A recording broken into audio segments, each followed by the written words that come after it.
Você já parou para refletir profundamente sobre o que realmente acontece quando colocamos Deus em primeiro lugar?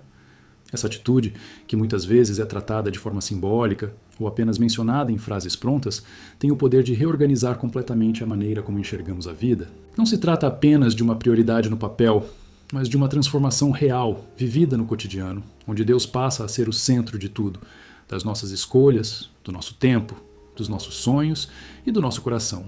Quando Deus ocupa o primeiro lugar, nossa vida começa a se alinhar. Os ruídos do mundo se tornam mais baixos, a confusão interior começa a se dissipar e a clareza espiritual toma o lugar da dúvida. Isso não significa ausência de lutas ou problemas, mas sim presença constante de direção, força e paz. A promessa de Jesus em Mateus 6,33 se torna viva. Buscai primeiro o reino de Deus e a sua justiça, e todas estas coisas vos serão acrescentadas. Essa é uma verdade espiritual poderosa. Quando colocamos o reino de Deus como prioridade, tudo o que realmente importa começa a fluir de forma natural e com propósito. Uma das primeiras mudanças visíveis é na vida de oração. Quem prioriza Deus desenvolve uma comunicação constante com o Criador. Não se ora apenas em momentos de desespero, mas a oração se torna um diálogo diário, íntimo, sincero. É pela oração que a alma respira, que o coração encontra consolo e que a mente recebe direção.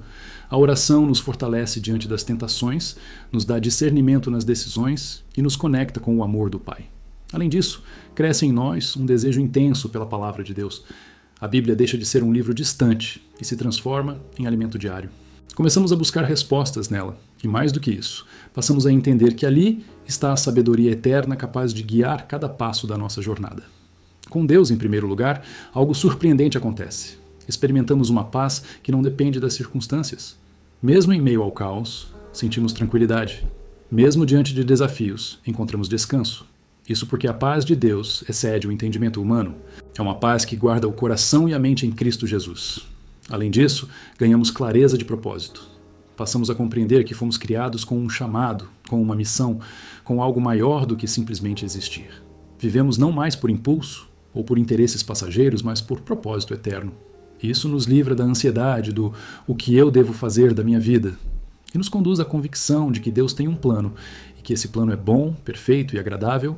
A mente também é profundamente transformada. Começamos a pensar de forma diferente, a ver o mundo com novos olhos e a reagir com maturidade espiritual. Ideias destrutivas e pensamentos negativos dão lugar a pensamentos de fé, esperança e confiança. Romanos 12:2 nos ensina a sermos transformados pela renovação da mente. E isso acontece diariamente quando priorizamos Deus. Além disso, desenvolvemos um coração humilde. Quando reconhecemos a grandeza de Deus e a nossa total dependência dele, aprendemos a nos curvar, a ouvir, a obedecer. A arrogância vai embora e nasce em nós a humildade de um servo disposto a aprender e crescer. A disciplina espiritual se torna parte da rotina. Não é mais um fardo jejuar, orar ou buscar a presença de Deus. Além disso, desenvolvemos um coração humilde. Quando reconhecemos a grandeza de Deus e a nossa total dependência dele, aprendemos a nos curvar, a ouvir, a obedecer. A arrogância vai embora e nasce em nós a humildade de um servo disposto a aprender e crescer. A disciplina espiritual se torna parte da rotina. Não é mais um fardo jejuar, orar ou buscar a presença de Deus. Pelo contrário, passamos a ter prazer em fazer essas coisas porque compreendemos o valor eterno delas. Desenvolvemos hábitos saudáveis que alimentam a alma e eliminam vícios que nos afastavam do nosso propósito. O Espírito Santo começa a agir em áreas que antes estavam adormecidas ou corrompidas, e uma verdadeira purificação interior acontece. Vícios antigos, atitudes destrutivas e pensamentos impuros começam a ser vencidos porque Deus está no comando.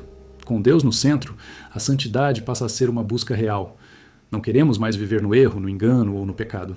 Começamos a entender que a verdadeira liberdade está em obedecer a Deus e não em seguir nossos próprios desejos. A renúncia deixa de ser dor e se torna alegria, porque entendemos que aquilo que deixamos para trás não se compara ao que recebemos da parte do Senhor. E essa mudança interna reflete na forma como tratamos os outros. Passamos a amar mais, a julgar menos, a servir com mais disposição, a perdoar com mais facilidade. O amor ao próximo cresce porque estamos sendo moldados à imagem de Cristo. Nossas palavras também mudam. A língua, que antes era usada para reclamações, fofocas ou palavras duras, agora é instrumento de edificação. Começamos a falar com sabedoria, com graça, com verdade. Nossas conversas passam a ter o poder de levantar, encorajar e curar. Isso porque o coração está cheio de Deus, e a boca fala do que o coração está cheio. E à medida que caminhamos com Ele, os frutos do Espírito começam a aparecer com mais clareza. Amor, alegria, paz, paciência, benignidade, bondade, fidelidade, mansidão e domínio próprio. Não é mágica, é transformação. É a presença de Deus moldando o nosso caráter. Por fim, nasce dentro de nós uma fé inabalável.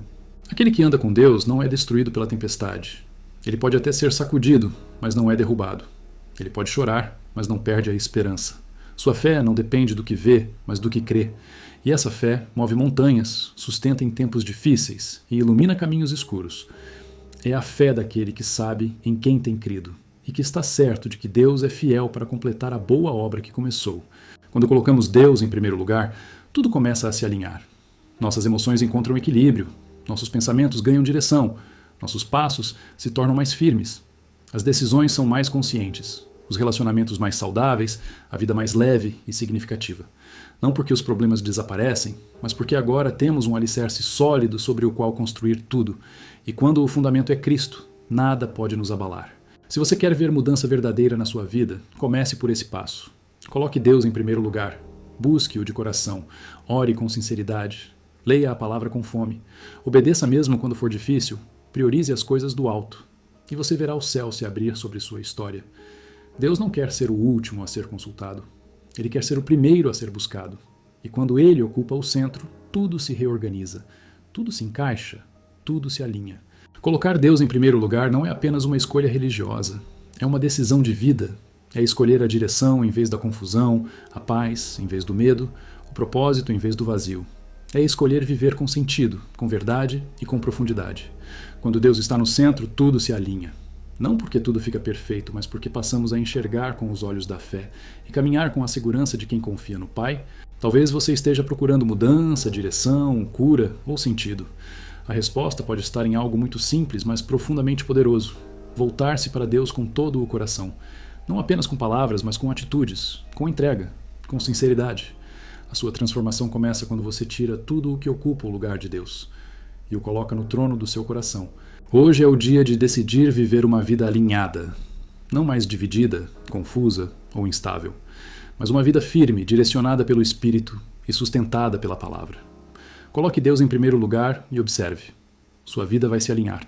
Se essa mensagem falou com você, deixe seu like, compartilhe com alguém que precisa ouvir isso e se inscreva no canal Sabedoria da Bíblia. Ative o sininho para não perder os próximos vídeos que vão continuar edificando sua fé e fortalecendo sua caminhada espiritual. Que o Senhor abençoe sua vida com direção, paz e propósito. Nos vemos no próximo vídeo. Fique com Deus. Você consegue imaginar estar em um lugar comum, com pessoas comuns, e de repente, o céu se abrir? Um som como de um vento impetuoso invade o ambiente. Não é um vento natural. É algo celestial, poderoso, diferente de tudo o que já se ouviu. Foi exatamente isso que aconteceu no dia de Pentecostes. A Bíblia diz: de repente, veio do céu um som, como de um vento impetuoso, e encheu toda a casa onde estavam assentados. E apareceram, distribuídas entre eles, línguas como de fogo, e pousou uma sobre cada um deles. Todos ficaram cheios do Espírito Santo. Atos 2:2-4. Aquele momento não foi apenas um evento histórico. Foi o nascimento da igreja, o cumprimento de uma promessa feita por Deus através dos profetas. O Espírito Santo desceu com poder, enchendo corações, transformando vidas e dando início a um mover que atravessaria séculos, a promessa que virou realidade.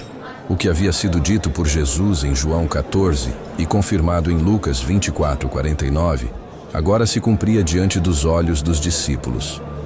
Eles estavam reunidos em oração, como haviam sido instruídos, e no tempo determinado por Deus, o Espírito veio.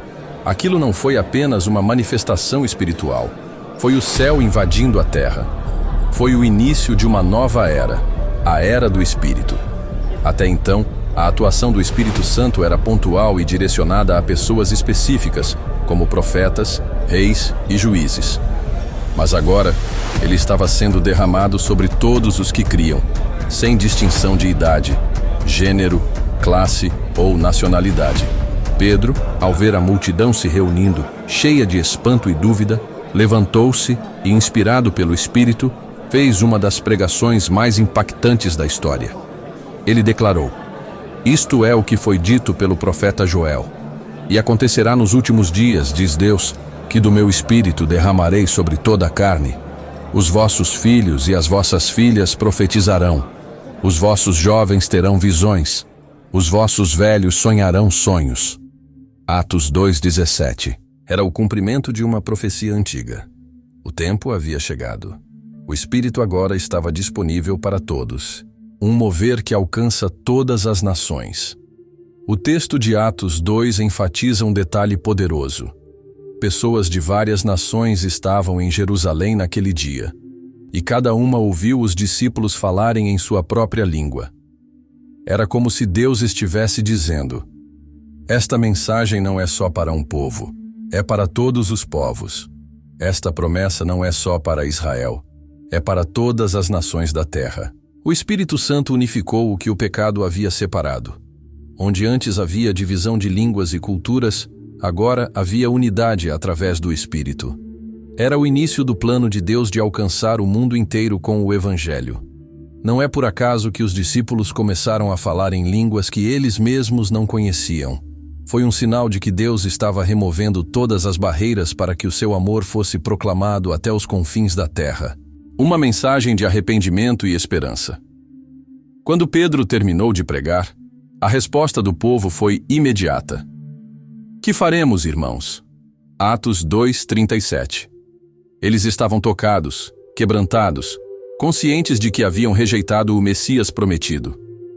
E Pedro respondeu com a chave da nova vida: "Arrependei-vos, e cada um de vós seja batizado em nome de Jesus Cristo para perdão dos pecados, e recebereis o dom do Espírito Santo." Atos 2:38. Aqui está o coração do Evangelho: arrependimento, perdão e a promessa do Espírito. Não há transformação sem arrependimento. Não há nova vida sem perdão. Não há força para viver segundo o propósito de Deus sem o Espírito Santo habitando em nós. E essa promessa não estava limitada àquelas 3.000 pessoas que creram naquele dia. Pedro deixa isso claro. "Porque a promessa vos diz respeito a vós, a vossos filhos e a todos os que estão longe, a tantos quantos Deus nosso Senhor chamar." Atos 2:39. Uma igreja cheia do Espírito. A partir daquele momento, algo extraordinário começou. Não era apenas um grupo de pessoas reunidas em torno de uma crença. Era uma comunidade viva, movida pelo Espírito de Deus, que vivia em unidade, partilhava tudo o que tinha, perseverava na oração, na doutrina dos apóstolos e na comunhão. A Bíblia diz que todos os dias acrescentava o Senhor à igreja aqueles que se haviam de salvar. Atos 2:47. Era Deus operando através de uma igreja simples, mas cheia de poder. Eles não tinham templos grandiosos, mas tinham corações ardentes. Não tinham redes sociais, mas tinham testemunhos poderosos. Não tinham status político, mas tinham autoridade espiritual. Onde quer que fossem, algo acontecia. O Espírito estava com eles, a mesma promessa para hoje. Muitos pensam que Atos 2 foi um evento único, que ficou no passado.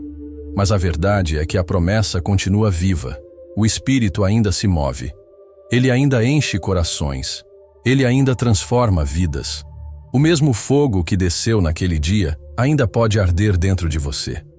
O mesmo vento que soprou ainda sopra onde há corações sedentos. O mesmo Deus que operou sinais, prodígios e salvação continua chamando, curando, libertando e enviando. O Pentecostes não foi apenas um marco histórico. Foi um convite eterno. Um chamado para vivermos cheios do Espírito, para sermos testemunhas ousadas de Cristo, para experimentarmos a verdadeira vida do reino de Deus. Um convite à rendição. O Espírito Santo não invade corações que não o desejam. Ele se manifesta onde há entrega, humildade e fé. Ele habita em corações rendidos, prontos para obedecer, dispostos a andar em santidade, comprometidos com o reino. Se você deseja experimentar o que os discípulos viveram em Atos 2, Não basta conhecer o texto, é preciso viver o texto. É preciso orar como eles oraram, esperar como eles esperaram, crer como eles creram. E então você verá que o Espírito ainda é derramado com poder. Hoje, o convite é para você.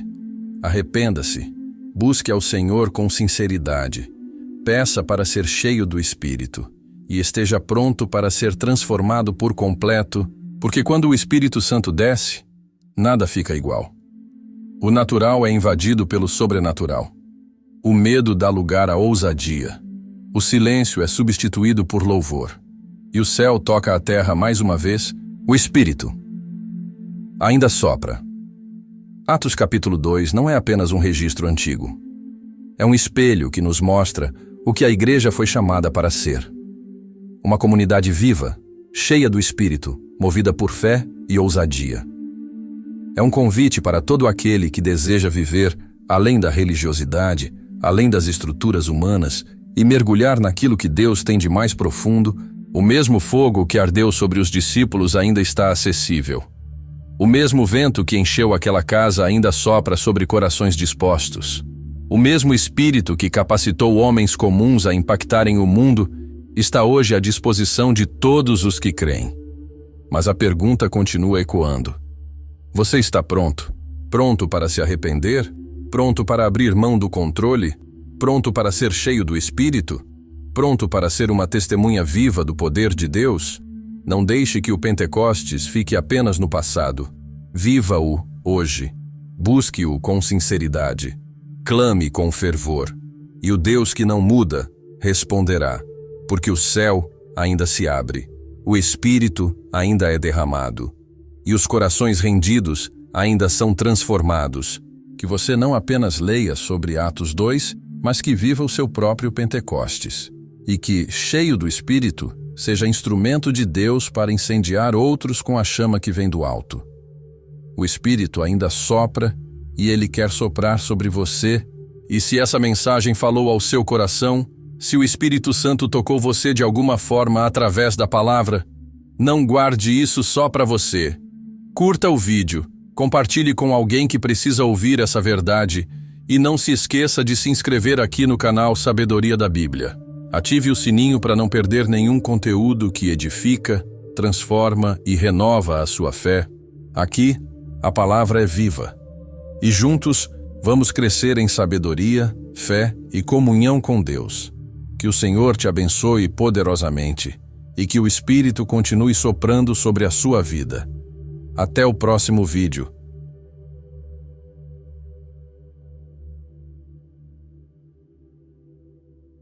Você já parou para refletir profundamente sobre o Salmo 23? Muitas vezes lemos esse salmo de forma rápida, automática, como se fosse apenas um texto bonito, reconfortante. Mas hoje, eu quero te convidar a ir mais fundo. Vamos juntos desvendar os mistérios e riquezas desse salmo, que é mais do que uma oração. É um mapa espiritual para quem deseja viver com propósito, direção, paz e prosperidade. O Salmo 23 começa com uma declaração de fé e confiança absoluta. O Senhor é o meu pastor, nada me faltará. Essas palavras, quando meditadas com profundidade, mudam completamente a nossa forma de ver a vida. Quando reconhecemos o Senhor como o nosso pastor, estamos entregando a Ele o direito de nos guiar, proteger, corrigir e suprir. E quando entregamos essa posição de liderança espiritual a Deus, automaticamente também declaramos: eu não sou o dono do meu caminho, eu sigo a direção do meu pastor. E essa é a primeira lição poderosa. Prosperidade começa com direção. Não adianta querer prosperar se não sabemos para onde estamos indo. Muitas pessoas buscam o sucesso, mas vivem perdidas espiritualmente. E é por isso que o mundo está cheio de ansiedade, estresse e vazio. Mas aquele que tem um pastor, que segue a voz de Deus, não anda em círculos. Ele caminha com segurança, com propósito, sabendo que não lhe faltará nada, porque quem provê é o Senhor. E é aqui que começamos a ver a conexão entre esse salmo milenar e os ensinamentos modernos sobre mentalidade, como os de Napoleon Hill. Hill nos ensinava que tudo começa com um pensamento, que a mente é como um campo e que os pensamentos são sementes que germinam e dão frutos. Mas a Bíblia já dizia isso há muito tempo. Quando você diz com convicção, nada me faltará, você está plantando fé no seu interior. Está programando sua mente e seu espírito para viver com confiança e não com medo. E isso é essencial. Porque o medo paralisa. O medo faz com que percamos a visão. Mas a fé abre caminhos onde não há estradas. E falando em caminhos, veja como o Salmo continua. Deitar-me faz em verdes pastos, guia-me mansamente a águas tranquilas. Aqui, vemos um Deus que não nos conduz de qualquer maneira. Ele nos conduz mansamente. Ele nos leva a lugares de descanso, de nutrição, de paz. Quantas vezes, na correria da vida, na luta pelo pão de cada dia, esquecemos de parar, respirar e ouvir a voz do pastor? Esse versículo nos lembra que a verdadeira prosperidade inclui descanso para a alma. Não adianta ter dinheiro, bens ou fama se a alma está inquieta. Se o coração vive ansioso, Deus não apenas nos supre, Ele nos restaura. Ele cuida das nossas emoções, da nossa mente, da nossa paz interior. E esse é um convite diário. Descansar em Deus. Confiar em sua liderança. Parar de tentar controlar tudo com a própria força e aprender a ouvir a voz do Espírito. E é então que o Salmo diz: refrigera a minha alma, guia-me pelas veredas da justiça, por amor do seu nome. Você percebe como tudo está conectado? Deus refrigera a alma cansada. Ele cura as feridas interiores. E depois disso, Ele guia o caminho, mas não qualquer caminho. Ele nos conduz pelas veredas da justiça. Ou seja, Ele nos leva a viver de forma íntegra, correta, alinhada com os valores do reino. E é aqui que a fé encontra o caráter. Prosperidade sem integridade não se sustenta. Napoleon Hill falava muito sobre isso, sobre a importância da honestidade, da disciplina, da clareza de propósito. E isso é um reflexo direto das Escrituras. Deus não apenas quer te abençoar materialmente. Ele quer te tornar alguém digno de carregar a bênção. Alguém que inspire, que deixe um legado de fé, que influencie outras pessoas pelo exemplo. Mas mesmo seguindo a Deus, passamos por momentos difíceis. E o Salmo reconhece isso ao dizer: ainda que eu ande pelo vale da sombra da morte, não temerei mal algum, porque tu estás comigo. Sim, haverá vales. Haverá momentos em que tudo parecerá escuro, onde a dor e o medo tentarão nos dominar. Mas aqui está a promessa mais poderosa. Deus está conosco. Mesmo quando não o vemos, Ele está presente. Mesmo quando tudo parece sem sentido, Ele continua segurando nossa mão. E é nessa hora que a fé precisa falar mais alto que o sentimento. Você pode estar passando por um vale agora. Um momento de crise, perda, enfermidade, solidão. Mas lembre-se, não é o fim. O vale é só uma passagem. E Deus não te abandona no meio do caminho. Napoleon Hill dizia que, em cada adversidade, existe a semente de um benefício equivalente. A Bíblia confirma: todas as coisas cooperam para o bem daqueles que amam a Deus. E logo em seguida, o Salmo diz: a tua vara e o teu cajado me consolam. O cajado representa a direção, a vara, a correção. E ambos são consolo, porque quem ama, corrige. Quem guia, protege. Mesmo quando Deus nos confronta, Ele está nos amando. Porque Ele vê o que nós não vemos. Ele sabe o que está por vir. E quer nos preparar, não para sobreviver, mas para viver com abundância. O Salmo então muda o tom e declara: preparas uma mesa perante mim na presença dos meus inimigos. Aqui, vemos a justiça divina se manifestando. Deus é aquele que honra os seus servos, mesmo diante daqueles que duvidaram, zombaram ou perseguiram. A mesa preparada representa a vitória, a honra, a recompensa. E é interessante notar que essa mesa não é escondida. Ela é diante dos inimigos. Ou seja, Deus não apenas te abençoa, Ele exalta o seu nome através da sua vida. É assim que termina esse salmo. Certamente que a bondade e a misericórdia me seguirão todos os dias da minha vida. e habitarei na casa do Senhor por longos dias. Aqui está a herança do justo: bondade, misericórdia, presença constante de Deus e mais, a promessa de uma vida eterna ao lado do Pai. Esse é o maior legado. Não apenas viver bem aqui, mas viver com Deus para sempre. Meu irmão, minha irmã. O Salmo 23 não é apenas um texto para ser lido em funerais. É uma declaração de vida, de fé, de poder e de esperança. É um convite para caminhar com Deus todos os dias, com a certeza de que Ele cuida de cada detalhe. E quando unimos essa fé com uma mentalidade renovada, com atitudes corretas, com perseverança e foco, como ensinam também pensadores como Napoleon Hill, nós nos tornamos pessoas capazes de transformar o mundo à nossa volta. Não espere mais. Comece hoje a viver como quem tem um pastor, como quem tem direção, como quem caminha com um propósito maior. E lembre-se, nada me faltará. Essa não é uma esperança, é uma certeza para quem confia plenamente no Senhor. Agora que compreendemos o Salmo 23 como um guia de direção, prosperidade interior e legado espiritual, precisamos trazer isso para a vida real, para o nosso cotidiano. Afinal, o que adianta entender a teoria se não aplicamos na prática?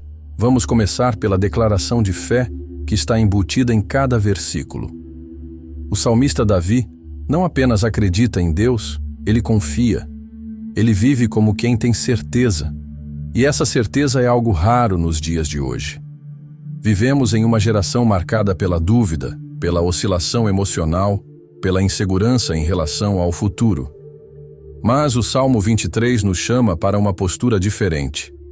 A de quem descansa mesmo em meio à turbulência. E como se vive assim nos dias atuais? Viver com base no Salmo 23 é começar o dia dizendo: hoje não sei o que vai acontecer, mas sei quem está comigo. Hoje posso não ter todas as respostas, mas sei quem é meu guia.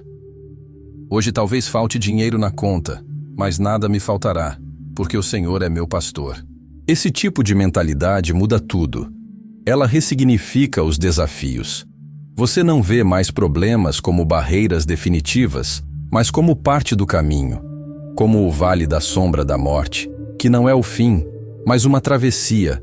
Napoleon Hill dizia que a mente humana, quando treinada, pode alcançar qualquer objetivo. Mas a Bíblia vai além. Ela ensina que, com Deus ao nosso lado, até o impossível se torna possível. A diferença entre a motivação secular e a sabedoria bíblica é que a fé não se baseia apenas em si mesma. Ela se ancora na fidelidade de um Deus que nunca falha. E isso nos leva a outra parte profunda do Salmo. Guia-me pelas veredas da justiça por amor do seu nome. O que são essas veredas da justiça? São caminhos retos, puros, corretos, e andar neles exige renúncia. Em um mundo que ensina que vale tudo para vencer, o cristão é chamado a seguir o oposto. Fazer o que é certo, mesmo quando ninguém está vendo e aqui está o segredo da verdadeira prosperidade. Ela é construída com base na justiça. De que adianta conquistar muito com mentira e trapaça e perder a paz interior? De que adianta chegar ao topo sem a bênção de Deus? Quando você escolhe andar nas veredas da justiça, talvez o caminho pareça mais lento. Talvez você não veja resultados imediatos. Mas quando o fruto chega, ele permanece. Porque foi plantado com fé, regado com obediência e colhido com honra. E não podemos esquecer a promessa final do Salmo. Certamente que a bondade e a misericórdia me seguirão todos os dias da minha vida. Perceba, não é talvez, nem quem sabe, é certamente. A bondade de Deus não é ocasional. A misericórdia dele não é limitada. Elas nos acompanham, nos seguem, todos os dias. Isso nos ensina que não estamos sozinhos, que o favor de Deus vai à nossa frente, abrindo portas, e vem atrás de nós, fechando as feridas. E por isso, o que vivemos hoje não é fruto apenas do que fizemos, mas também do que Deus fez em nosso favor, quando nem mesmo percebíamos. Agora pense comigo, e se você decidisse viver todos os seus dias com base nessa promessa? E se ao invés de reclamar da escassez, você proclamasse a provisão? E se ao invés de viver temendo o mal, você vivesse confiando no cuidado de Deus? A verdade é que o Salmo 23 nos chama para uma mudança de mentalidade.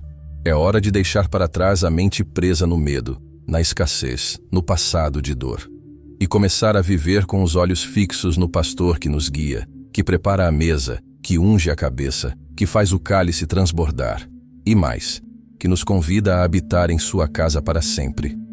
Essa expressão final, habitarei na casa do Senhor por longos dias, não é apenas sobre o céu, o paraíso eterno. Ela é também um convite para viver hoje, aqui e agora, na presença de Deus. Você pode viver no caos e, mesmo assim, habitar no Espírito. Pode enfrentar lutas e, ainda assim, estar em paz. Porque a casa do Senhor não é apenas um templo. É um estado de comunhão. E quando vivemos assim, deixamos um legado. Um legado espiritual que marca nossos filhos, amigos, colegas, vizinhos. Porque as pessoas podem até não entender a nossa fé, mas elas verão os frutos. Elas verão a diferença na forma como reagimos, como tratamos os outros, como enfrentamos a vida. Esse é o chamado do Salmo 23. Ser um reflexo da bondade de Deus na terra. Ser uma testemunha viva de que quem tem um pastor nunca está perdido. De que quem tem fé nunca está sozinho. De que quem vive com propósito nunca anda em vão. E agora, eu te convido a fazer algo. Pegue esse salmo, leia-o novamente, com calma, versículo por versículo. Mas desta vez, leia como quem está conversando com Deus. Transforme cada frase em uma oração, em um clamor, em um compromisso. E depois disso, escolha viver como quem crê. Se esta mensagem tocou o seu coração, não guarde isso só para você. Compartilhe com alguém que precisa ouvir essas palavras. E se você quer continuar nessa jornada de crescimento espiritual, com mais conteúdos como este, se inscreva no canal e ative o sininho para não perder nada. E deixe seu like. Isso nos ajuda a levar a sabedoria da Bíblia a ainda mais pessoas. Nos vemos no próximo vídeo. Que o Senhor seja sempre o seu pastor.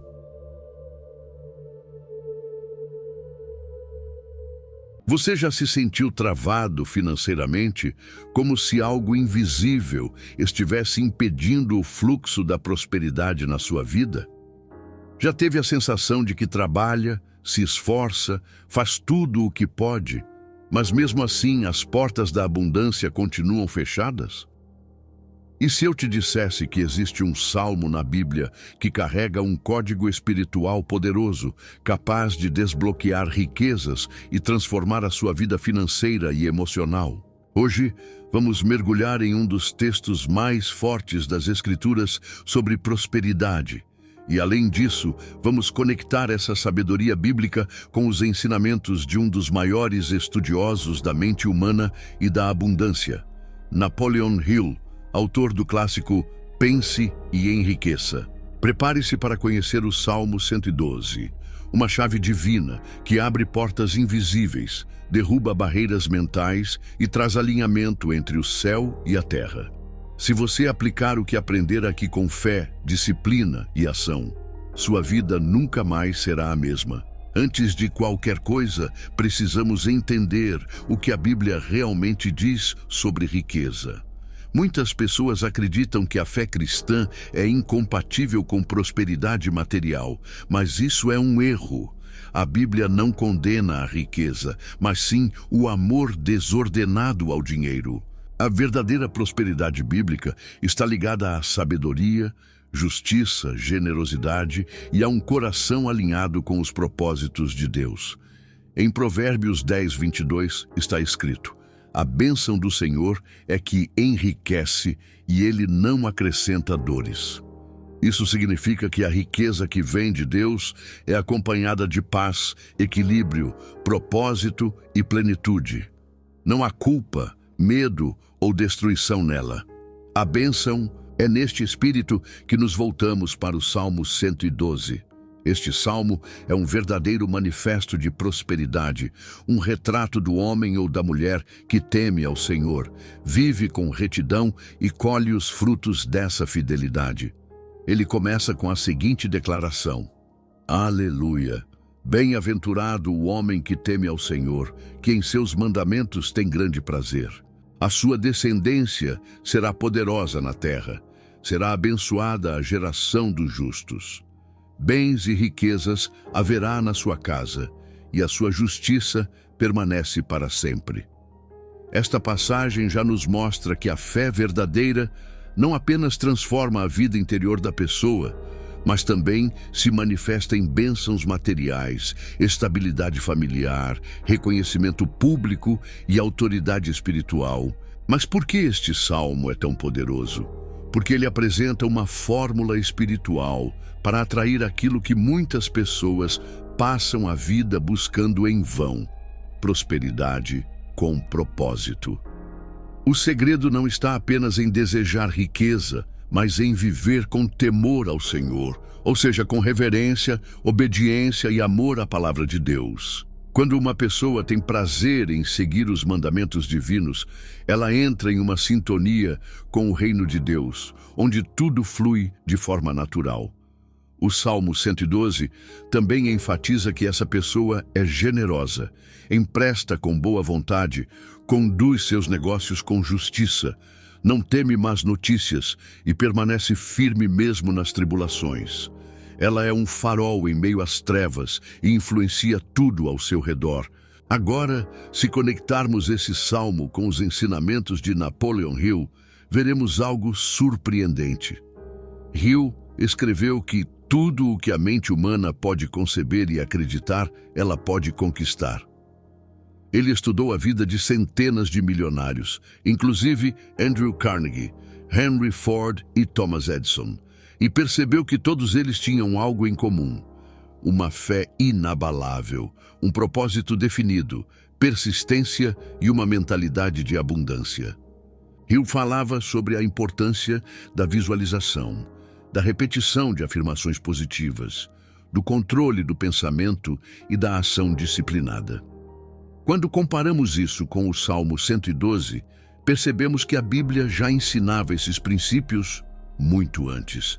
O homem do Salmo 112 também é firme, tem um coração estabelecido, é corajoso e sabe o que quer. Ele é fiel a Deus e confia no processo. Ele sabe que tudo coopera para o bem daqueles que amam o Senhor, enquanto Napoleon Hill ensina que a riqueza começa na mente. O Salmo 112 nos mostra que ela começa no espírito. Ambos se encontram no ponto em que a fé se torna ação e a visão se transforma em realidade.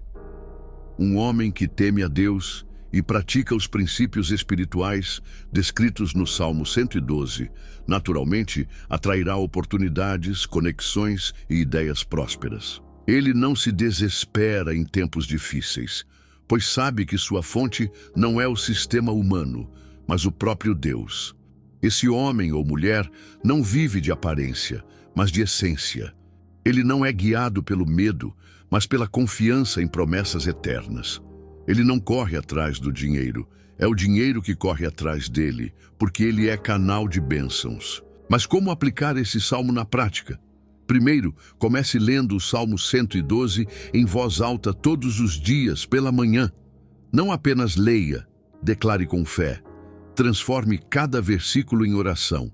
Por exemplo, quando você lê "Bens e riquezas haverá na sua casa", diga: Senhor, eu te agradeço porque a tua promessa é verdadeira. Eu recebo com fé essa bênção sobre a minha vida e minha família. Que bens e riquezas entrem na minha casa de forma honesta, justa e abençoada. Segundo, alinhe sua mente com os princípios de Napoleon Hill. Escreva seu propósito de vida, visualize o que deseja alcançar, repita afirmações de fé e haja com persistência. Hill dizia que a fé é o elemento que transforma o pensamento em poder criativo. Quando você une fé em Deus com ação concreta, você desbloqueia fontes invisíveis de provisão. Terceiro, seja generoso. O Salmo 112 diz que o justo distribui e dá aos pobres, e sua justiça permanece para sempre. A generosidade ativa a abundância. Se você fecha a mão, fecha o fluxo. Se você abre a mão, ativa a colheita. Não espere ter muito para começar a dar. Comece com o que tem. Deus honra quem planta com alegria. Quarto, mantenha seu coração firme. Não se abale com notícias ruins. O homem do Salmo 112 permanece estável porque confia no Senhor. Ele não é guiado pelas circunstâncias, mas pela promessa. Isso é exatamente o que Napoleon Hill chama de fé aplicada.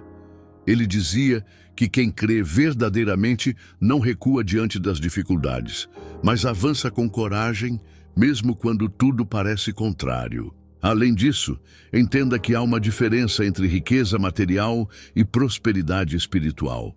A riqueza é aquilo que você possui, mas a prosperidade é aquilo que você se torna. Uma pessoa próspera pode não ter ainda todo o dinheiro que deseja, mas ela já vive em paz, com propósito e em direção àquilo que está por vir. E, naturalmente, a riqueza material segue esse fluxo. Quando você se torna uma pessoa próspera por dentro, com caráter, fé, sabedoria, disciplina e generosidade, o mundo exterior começa a refletir essa mudança. As portas se abrem, as ideias fluem, os recursos aparecem. Não é mágica, é princípio, é promessa. Para encerrar, quero te propor um desafio espiritual. Durante os próximos 7 dias, leia o Salmo 112 todas as manhãs. Ore com base nos versículos. Visualize sua vida transformada. Anote seus propósitos. Faça pelo menos um ato de generosidade por dia. E, acima de tudo, declare com fé: eu sou aquele que teme ao Senhor, ama a sua palavra e vive com propósito. Bens e riquezas estarão na minha casa, e a minha justiça permanecerá para sempre. Faça isso com sinceridade, com disciplina, e você verá os frutos. A palavra de Deus não volta vazia. Ela cumpre aquilo para o qual foi enviada. O Salmo 112 não é apenas um texto bonito. Ele é uma chave. E quando essa chave é usada com fé, alinha sua vida com o fluxo do reino de Deus. Combine isso com a mentalidade ensina por Napoleon Hill, de propósito, fé, ação e pensamento positivo. E você terá nas mãos o mapa espiritual e mental para uma vida de prosperidade verdadeira. Que Deus te abençoe, te fortaleça e te leve a um novo nível. E lembre-se, tudo começa dentro de você. A palavra está viva, a fé está ativa e a prosperidade já foi liberada. Tome posse, viva isso, comece hoje. Portanto, se você deseja viver uma vida de prosperidade verdadeira, aquela que nasce no coração e se manifesta em cada área da sua existência, comece hoje a aplicar os princípios do Salmo 112. Leia esse salmo diariamente. Declare suas promessas com fé. Alinhe seus pensamentos com os princípios que Napoleon Hill ensinou e, acima de tudo, viva com propósito, generosidade e temor a Deus. Não permita que as circunstâncias definam sua vida.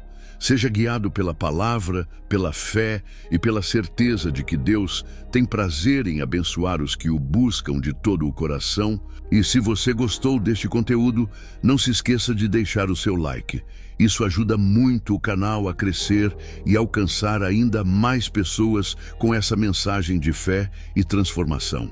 Comente aqui embaixo: eu tomo posse da prosperidade que vem do Senhor. Assim saberei que você está nessa jornada comigo. E claro, compartilhe este vídeo com alguém que você ama. Talvez o que essa pessoa mais precisa hoje é de uma palavra como essa. Se ainda não é inscrito no canal Sabedoria da Bíblia, aproveite para se inscrever agora e ativar o sininho das notificações. Assim, você não perde nenhuma mensagem que pode mudar sua vida.